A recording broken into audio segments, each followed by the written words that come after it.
Hello, everyone. I'm Annie Gibbins, and you're listening to Memoirs of Successful Women, the podcast where you get to hear candid conversations with fascinating women from around the globe who share aspects of their business and life journey, how they measure their success, and what they have learnt along the way.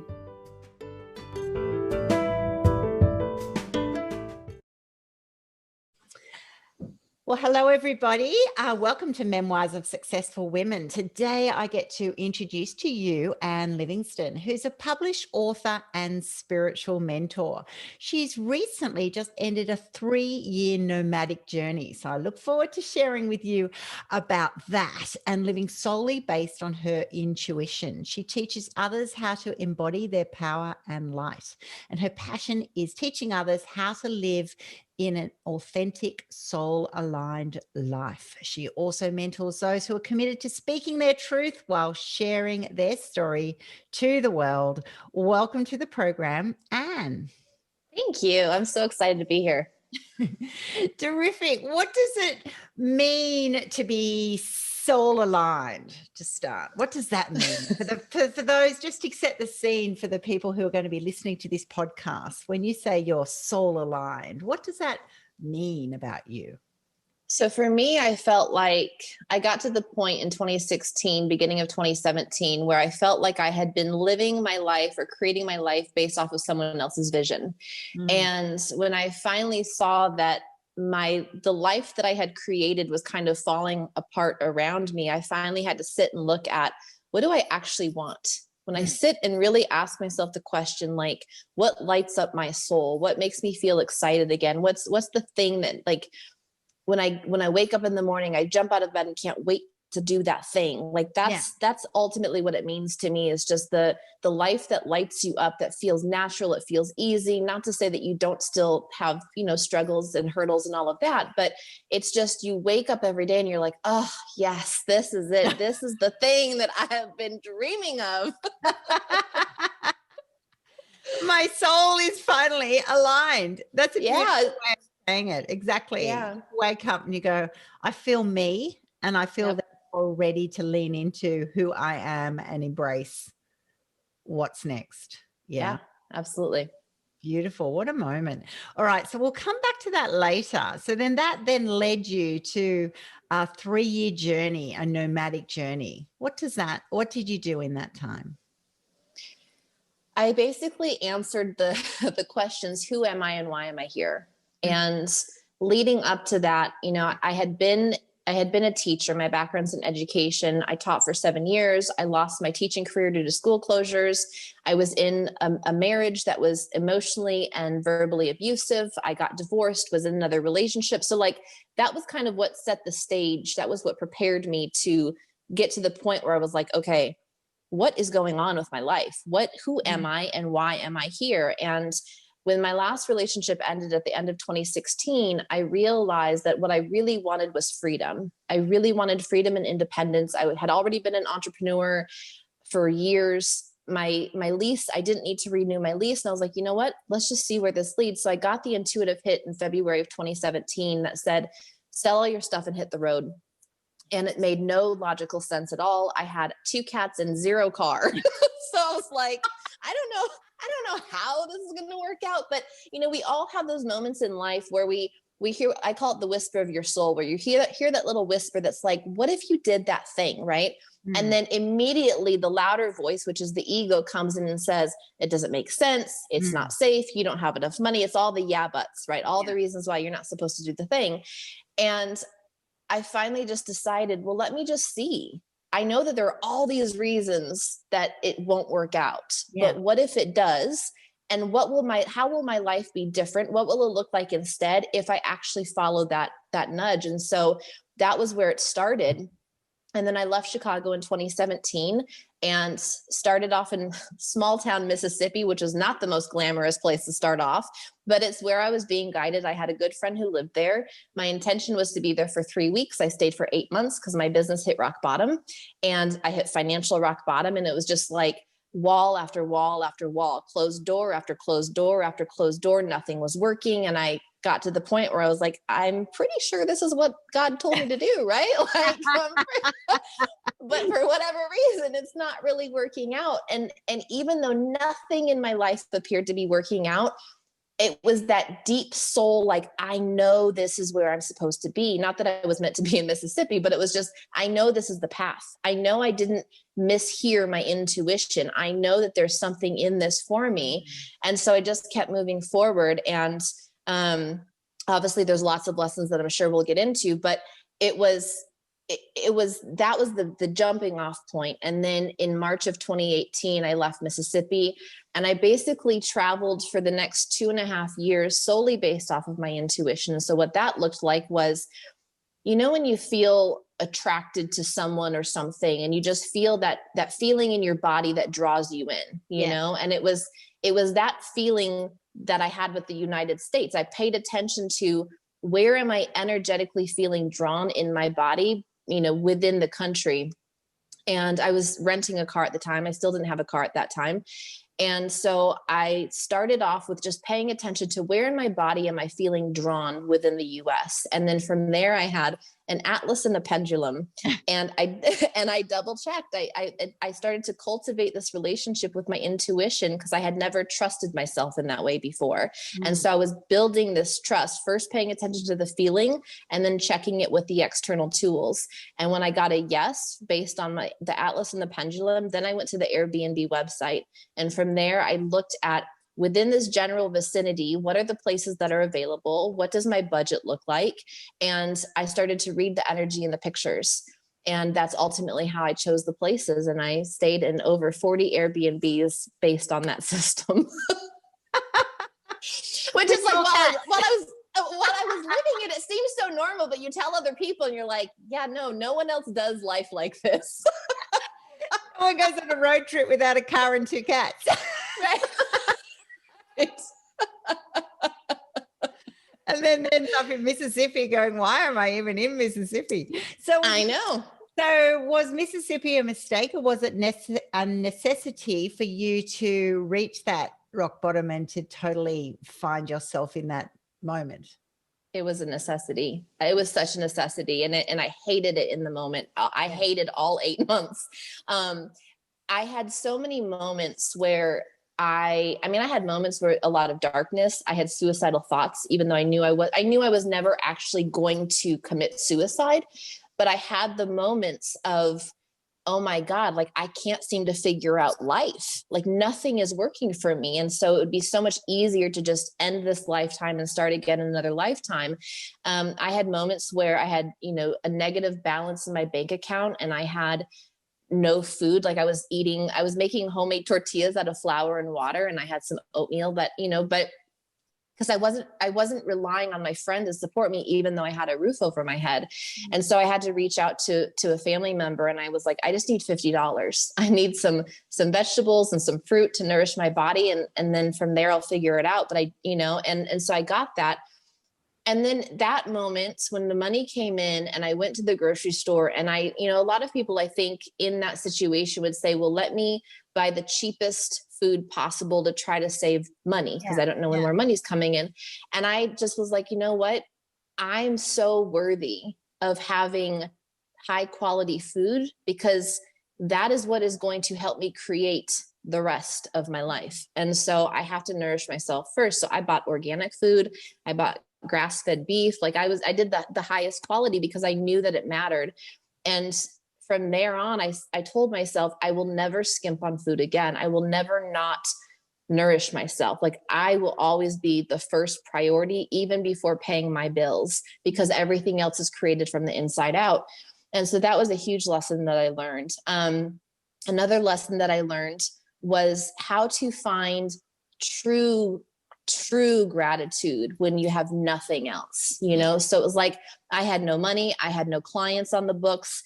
I had a lot of time. I had a lot of time on my hands. And so I was meditating for hours a day.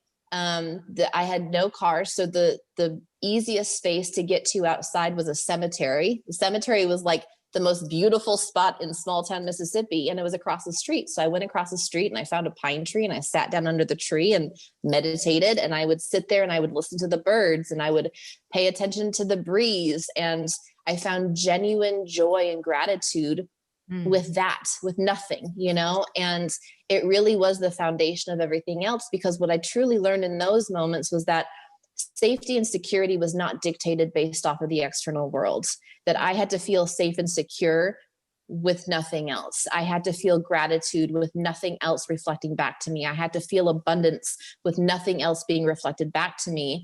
And those lessons served me in the years to come. And even, now it's just with all the chaos happening in the external world, I don't rely on the external world to prove to me that I'm okay. Which is incredibly empowering and freeing, isn't it? Yep. While we are, it's almost like a little feather in the wind, it's kind of like, well, things are not good, so then life's not good, so if we and it's so easy to then get in tune with our moods, our emotions, our decisions based on, external variables, which often have nothing to do with us, really. Right. Right. It's true.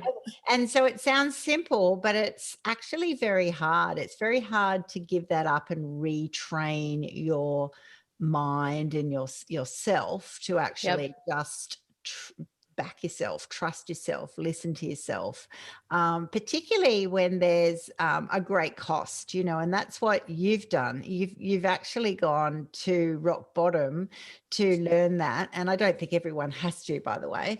No, I think everyone's looks different. Everyone's journey looks different, but it's an incredible revelation, and you can tell, in your body now and in your energy and in your speech. That's right. It's almost like, well, I don't, as long as I'm living my life and my truth, that's good enough. It's fine. I'm not relying on anyone else.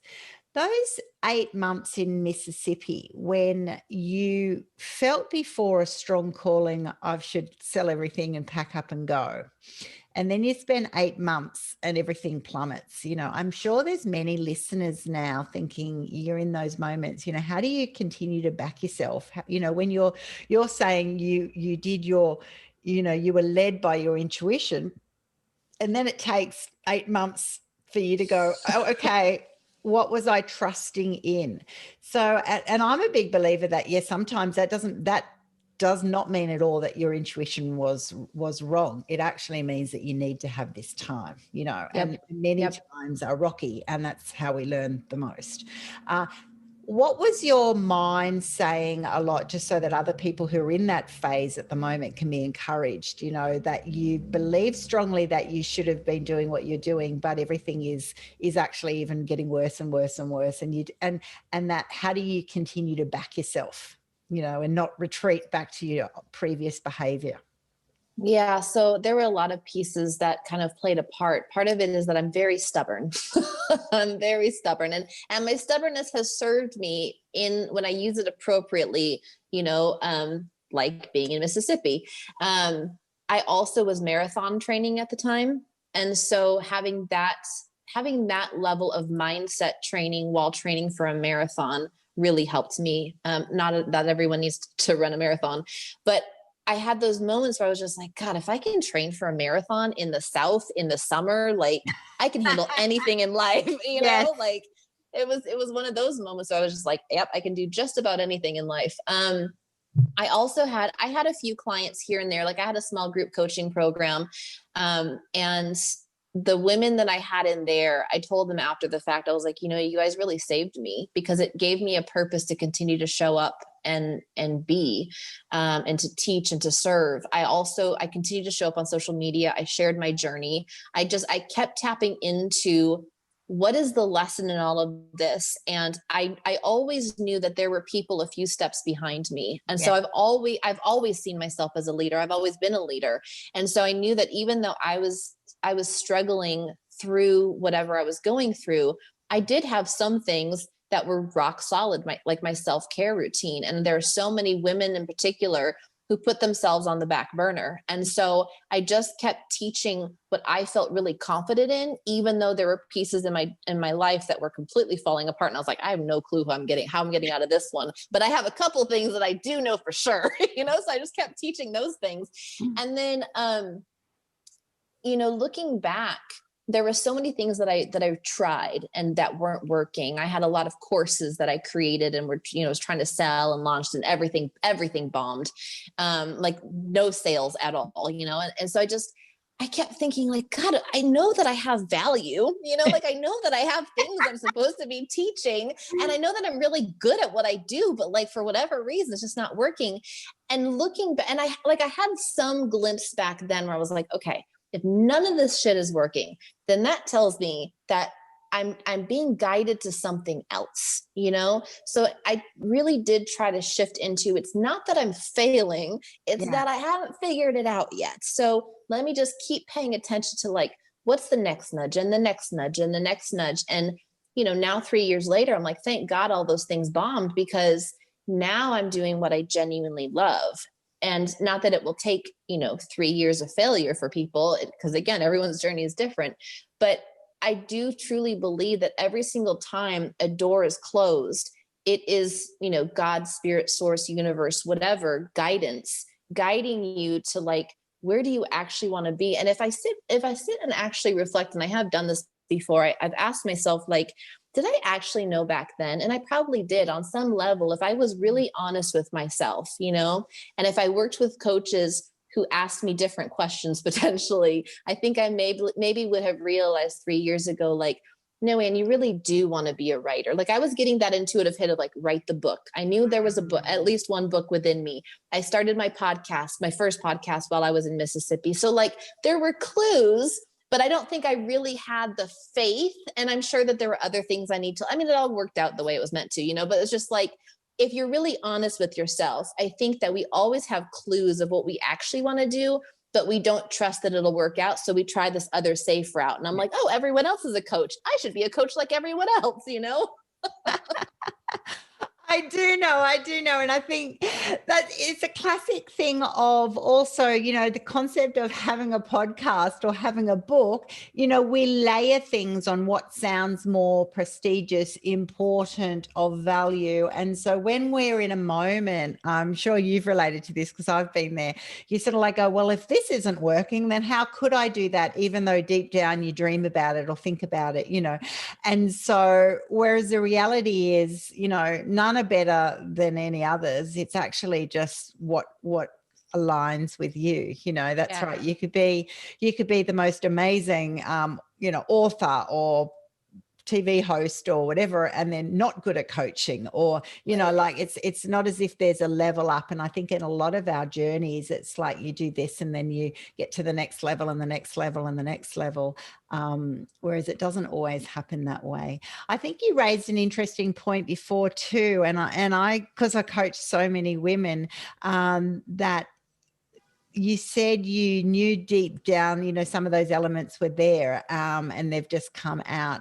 And I strongly believe that, most people who go through these massive journeys go, even as a child, I knew I loved certain things or dreamt about certain things, or I knew I had these skills. Like you said, I've always been a leader. I know I'm that, I value my self-care because I actually, and when you then made that decision to buy the premium quality food, because you've got these sort of qualities that are actually deep down and you're not consciously aware of them, Right, you just do them. And then when you're in that, lean into where your heart aligns, you're actually then giving them permission to activate on steroids, right?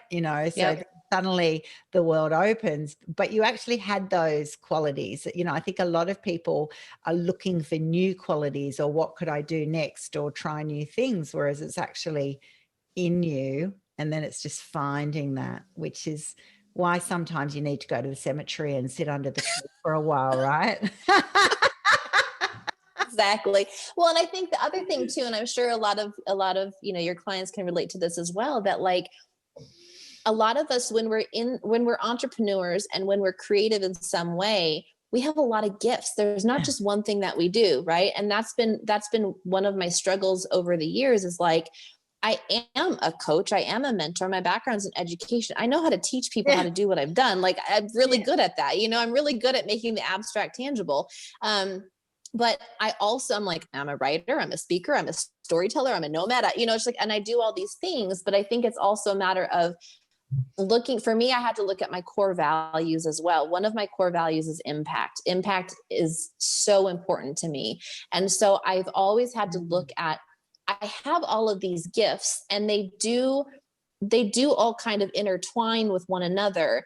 But if one of my core values is impact and another one is freedom, how do I use all of those gifts to make sure that I'm always aligned with my core values? Because sometimes, like the traditional coaching route, like I never really felt like I fit into the traditional anything, but definitely like the traditional coaching world. It was like, yeah, I am a coach, but I don't look like any of these other coaches, you know? Yeah. And so I've had to really individualize, you know? And I think that some people really kind of fit into the mainstream, and I just didn't. And then there's some people who understand, like, I'm sure there are people that are like, yeah, and I don't fit into the mainstream either, you know? And it's like, embrace the fact that you can't really label yourself.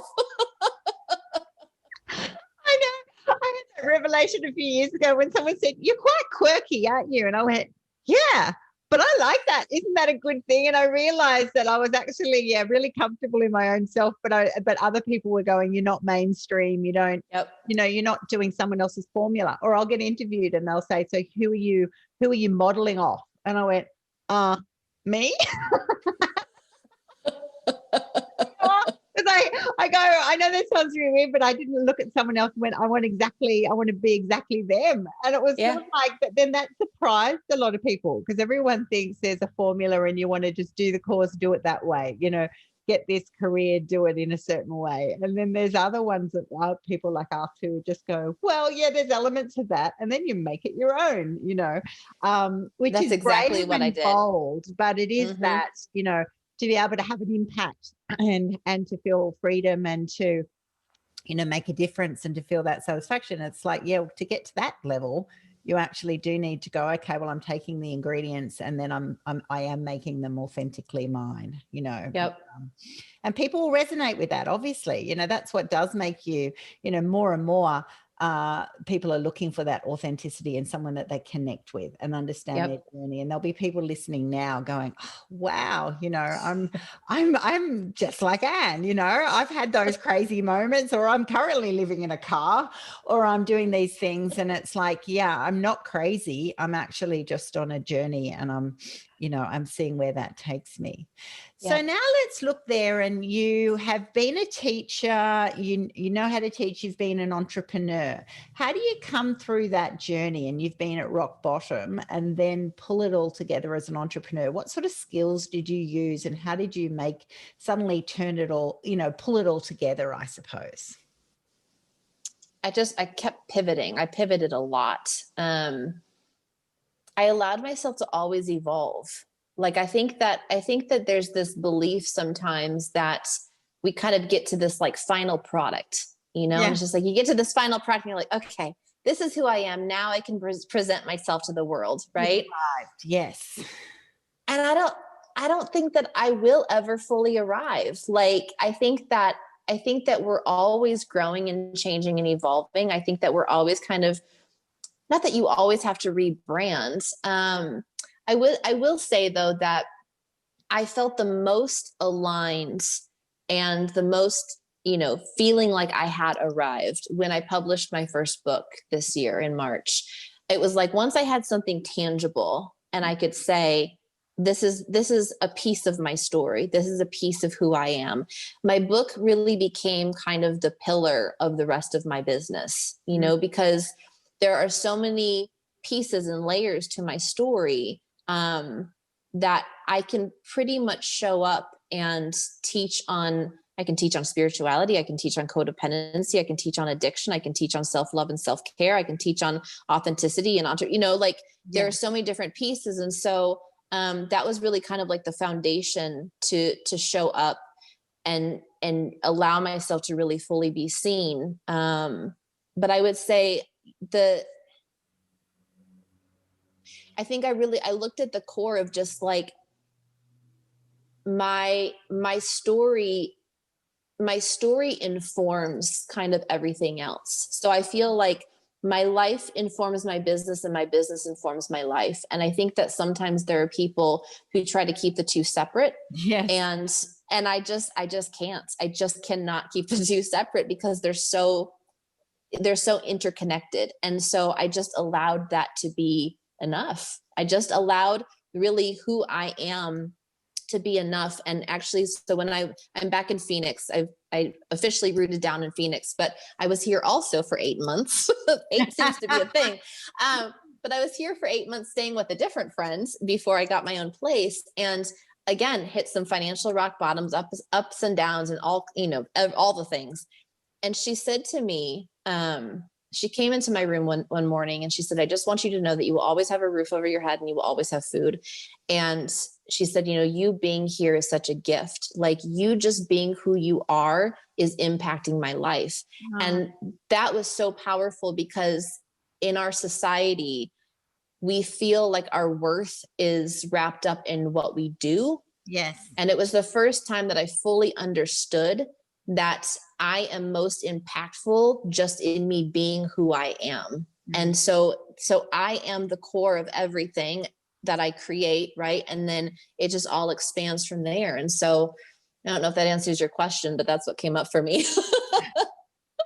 I'm like, I don't know if that answers the question, but that's what's true for me. So. Yeah, no, that's totally amazing.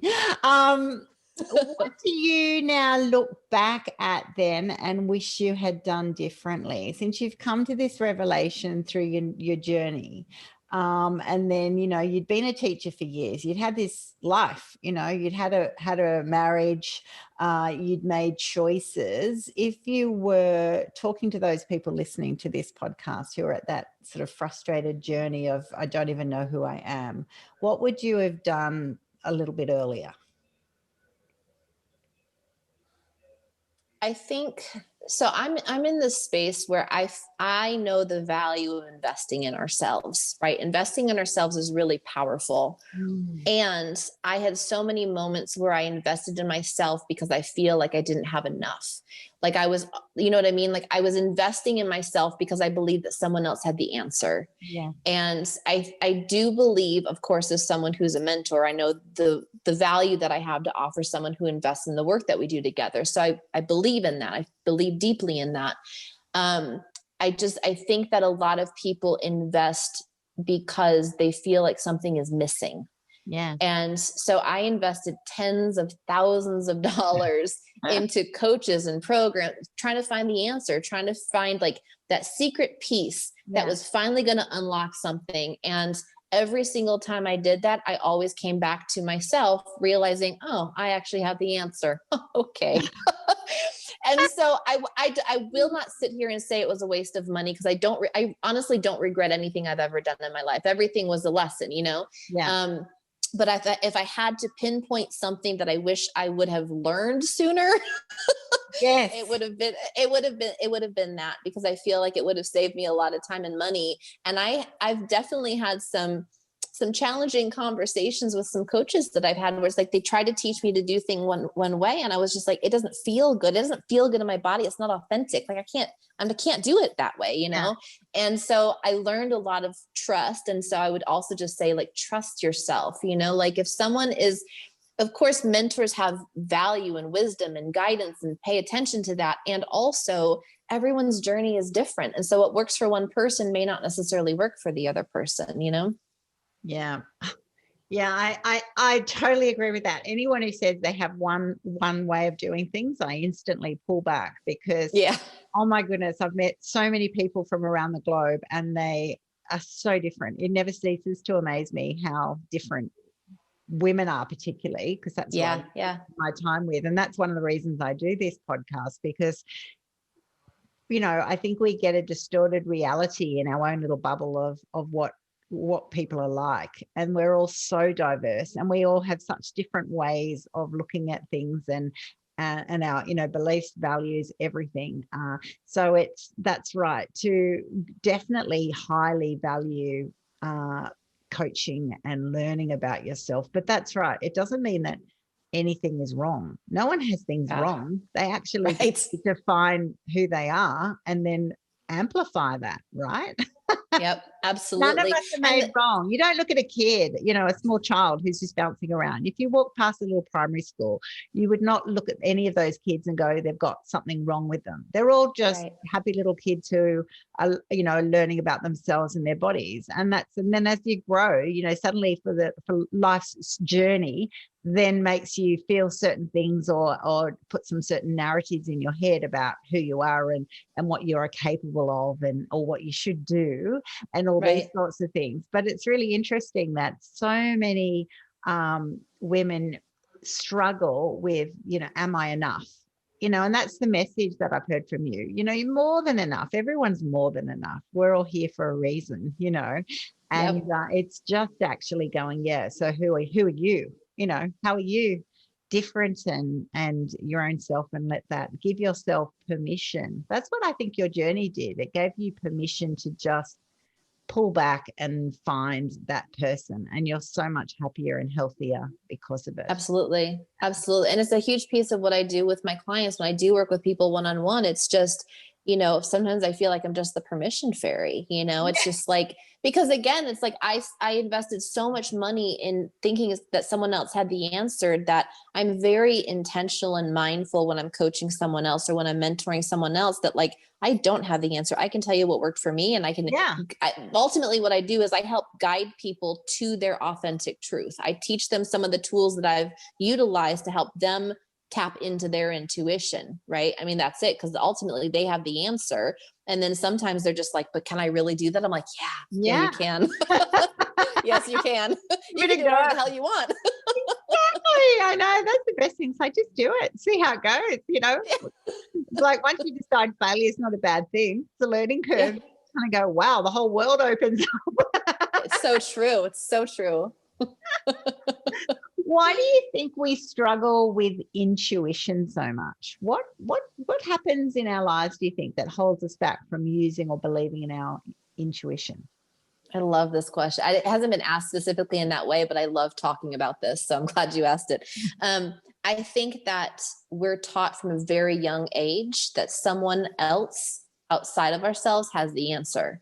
And so that is also paired with, a lot of us were raised as people pleasers, right? So as children, we weren't taught how to love ourselves. We weren't taught really how to truly take care of ourselves. We were taught, for the most part, and I don't believe it was intentional. Like, I mean, I think that our parents all did the best that they could, right? Yeah. But it's been generational, that in order to receive love from our parents or our family members, we needed to be someone that may not have been super authentic. Yeah. In order to receive love from them. And so we become these people pleasers. And so we know those moments of like, I experience this gut feeling, right? And I had this a lot as a child, where like, I could feel that gut feeling of like, no, I don't want to do. And I was a very stubborn child. I don't want to do that, but it's like, you had to follow the rules. There were rules and boundaries within your household. And if you didn't do it, you get punished. And so over time, you learn that if I behave this way, then love is removed from me, right?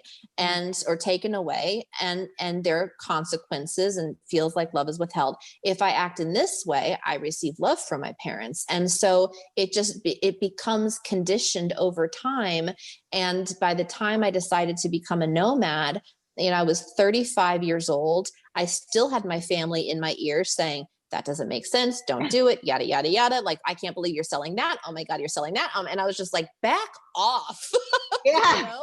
Get out of my head. Yeah. And it was just, and I love my family dearly. It was just like, I had it. I was just like, I need to learn who I am and what I want. And so now I'm so connected to my intuition that no one can tell me that I'm wrong. People can have different beliefs. That's fine. People can see the world through a different lens. Like everyone, to me, like everyone is allowed to have their experience of life. We don't have to agree. but no one's going to sit there and tell me that I'm wrong, because I know what my intuition is telling me. And so I trust myself so deeply. But it starts, as children have their own intuition. They're all in their intuition, Yeah. but then it's conditioned over time to not trust themselves. Such a fascinating topic. And it makes sense for those who are listening in going, yeah, that's right. I did know I've got natural tendencies, but they've been curbed for a reason. And many of them are good. Yep. I'm a mum of 5. I remember, when you're parenting them, it's like you have to behave in a certain way and you have to do things in a certain way just to get through life. So it's not a criticism. It's like, there are confines of that. And there's certain behavioral expectations that you need to teach human beings, right? But somewhere in there that has to be an awakening to go, yes, I get all of that, but then now as a healthy adult, how do I now make that appropriate for me and who I am and who I should become, and it doesn't mean that then that activates disrespect or rudeness or any, the negatives of society. You can actually be completely empowered and while being sensitive to, sort of social requirements, I suppose. So it's such a learning curve. So those who are listening, tap into your intuition, really spend some time activating it. And it's practice, isn't it? Right? When you're rewriting a narrative that you've had for possibly decades, it actually is just practicing that, getting in tune. That's right. Seeing what happens, trusting yourself, looking for the evidence, tapping into how you feel, how you respond. And then that's what I've heard over your journey. You've actually learned how to trust it more and more and more. And now you're like, I cannot imagine not being this person. Yeah. I mean, it's so natural. And, for people who are parents out there, because my background is in early childhood, and even though I'm not a mom, I have thought about, if I were a parent, like, how would I do things differently, and how would I help a child to really trust their intuition? Because like you said, there are boundaries that need to be set. There are safety boundaries that need to be set. So like, yes, there are things, right? But there are other things that you can do, like allowing children choice, and not that you have to give them like unlimited options, right? But you could give 2 options, for a snack or for breakfast or even, whatever, like, so that they start to practice, okay, these are the limitations, these are the choices, but now I get to tap into my body and pay attention to what is the choice that I want to make. And, so that's one thing that you can do with children, but then also people who are at the beginning of that journey, like, okay, so great, I'm trying to practice my intuition, but like, where do I even begin? Because there's this huge wide world. You don't have to go outside and drive and be like, where do I go today? Like, that seems really overwhelming. But you could do the same thing where it's like, give yourself a couple options of maybe like where to go or what to do or what to eat, and just before being impulsive, right? Because your ego is typically going to come in and make that choice, because that's how we've been making choices over the years. But slow down and just pay attention to, what is my body telling me? Which option is my body telling me? Which one does my body feel drawn to? And you may not know right off the bat, but just keep practicing it over and over and over and over again, and you'll start to get in tune with it. Mm-hmm. Beautiful advice. I was thinking, I've got an example would be, I'm going to take my young adult daughters out for dinner tonight. And so you could easily go and, one's 21 and one's 27, and they're, just doing their thing. And it could be really easy. You can approach it like 2 ways, right? So I could go out and go, so how are you going, with your university, with your job? And it's all about what are you doing, but it's results focused. Instantly they've got to go then thinking, do I tell mum my grade? Do I tell her how am I stepping up? How my exams are going? Or do I actually just sit down and go, what are you learning about yourself at the moment? How are you growing? What really interests you, and what are you pursuing and why? And having the whole conversation there. It's amazing how we can just approach 2 different situations. And so then instantly, if I chose the second option, then, the girls aren't like, oh, well, we don't have to impress mum. We don't have to, perform, because that's that inner child's heart always, and then now I'm a mum of all adults, it's really interesting that you're still the mum. They still sort of, apologize for things. They still go, oh, you're not going to like this one or whatever.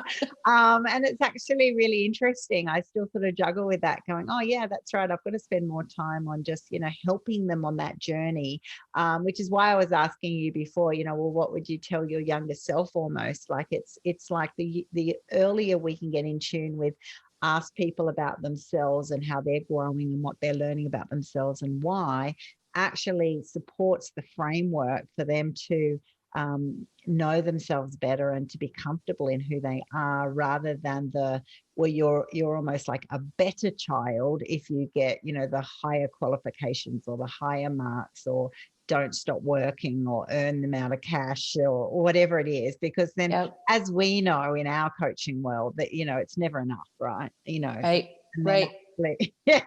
As soon as you get to that mountain, you find another massive one that you go, well, I hope, wow, if they love me there, imagine how much they'll love me if I get to the next bit, and you're focusing on the external reward, which is just so variable, and it might not resonate with you anyway.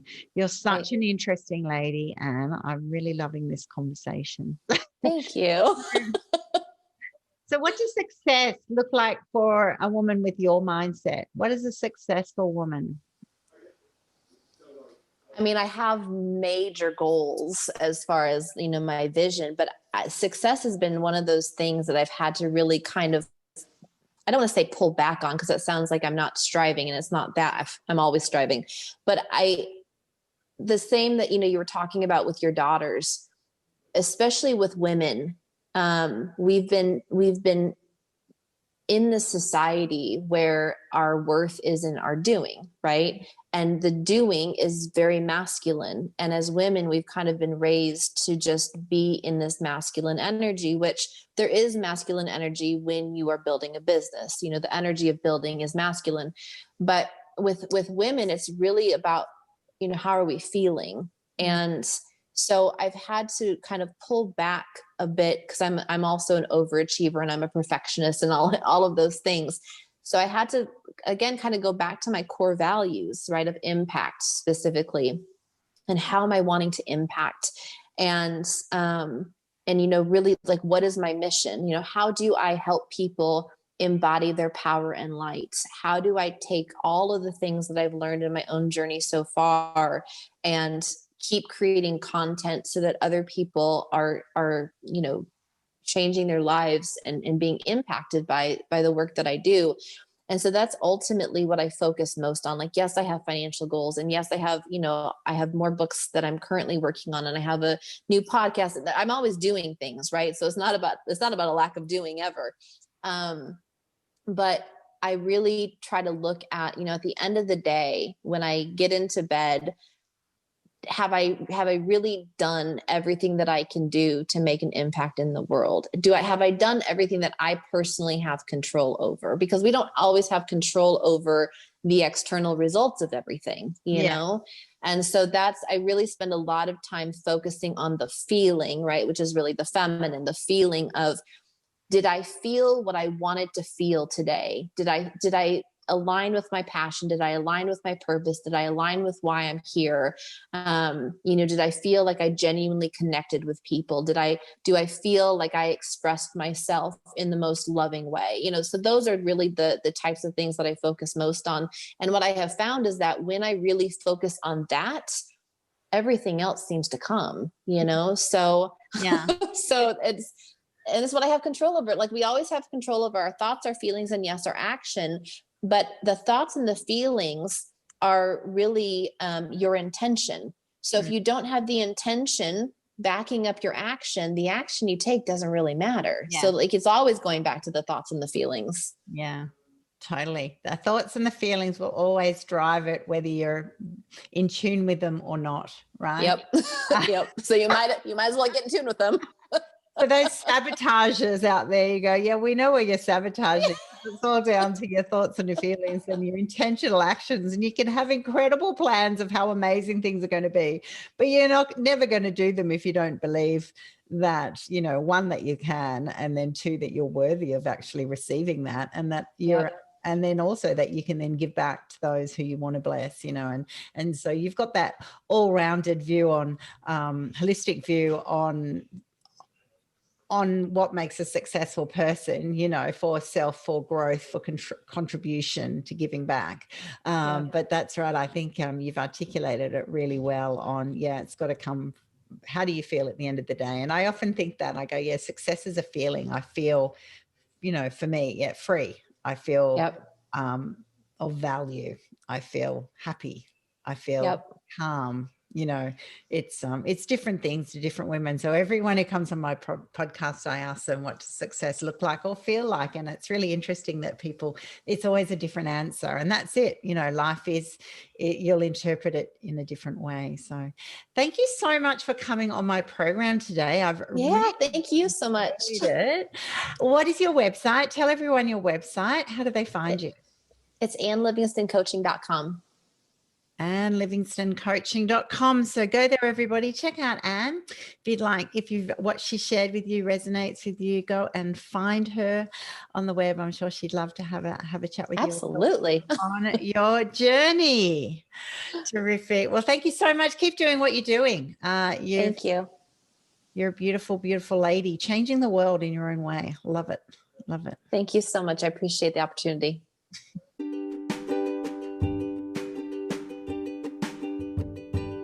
Thanks so much for listening to this episode of Memoirs of Successful Women.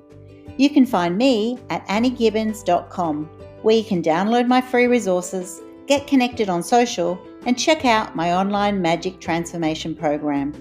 If you love this show, feel free to subscribe to future episodes and, of course, share it with your friends. I'll see you again soon, and until then, happy podcasting.